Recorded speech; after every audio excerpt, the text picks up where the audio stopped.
मी तुमच्यासाठी नेहमी अशा ब्रेकफास्टच्या शोधात असते जे घरी उपलब्ध साहित्यापासून बनलं पाहिजे आणि एकदम हेल्दी आणि पौष्टिक असलं पाहिजे। तर पहिल्यांदा तर तुम्ही टेस्टी मोमेंटला सबस्क्राईब करा आणि ही रेसिपी बघा। अर्धा वाटी जाड पोहे धुवून घेतलेले आहेत, त्याच्यामध्ये 1 वाटी भरून आपण जाड रवा घालणार आहोत। थोडंसं पाणी घालून याला एकजीव करून अगदी 10 ते 15 मिनिटांसाठी भिजत घालून ठेवून देऊया। तोपर्यंत बारीक बारीक कांदा, मिरची, टोमॅटो कट करून घेऊया। आणि आता बघू शकता 10 मिनिटांनंतर सगळं पाणी यांनी पिऊन घेतलेलं आहे। मिक्सी बाउलमध्ये आता याला आपण ट्रान्सफर करूया। पाणी घालून स्मूथ आणि फाईन अशी पेस्ट तयार करून घेऊया। एका बाउलमध्ये काढून घेऊया। चवीनुसार तिखट आणि मीठ घालून घेऊया। त्यानंतर अर्धा वाटी याच्यामध्ये मी आंबट दही घालणार आहे। बाकी जिन्नस घालून घेऊया। बारीक कट केलेला कांदा, टोमॅटो, हिरवी मिरची, बारीक कट केलेली कोथिंबीर घालूया। एकजीव असं मस्त मिश्रण फेटून घेऊया।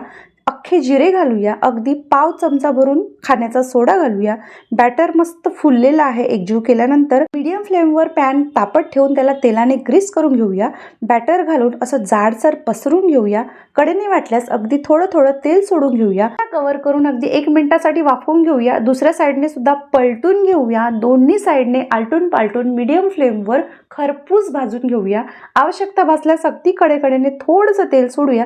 जबरदस्त इथं नाश्त्याचा प्रकार बनून तयार आहे। इतका चविष्ट आणि अगदी हाताखालच्या साहित्यातून बनून तयार होतो आणि चवीला उत्तपमपेक्षाही भारी लागतो। आवडली असल्यास रेसिपी नक्की लाईक करा। चला पुन्हा भेटू मैत्रिणी।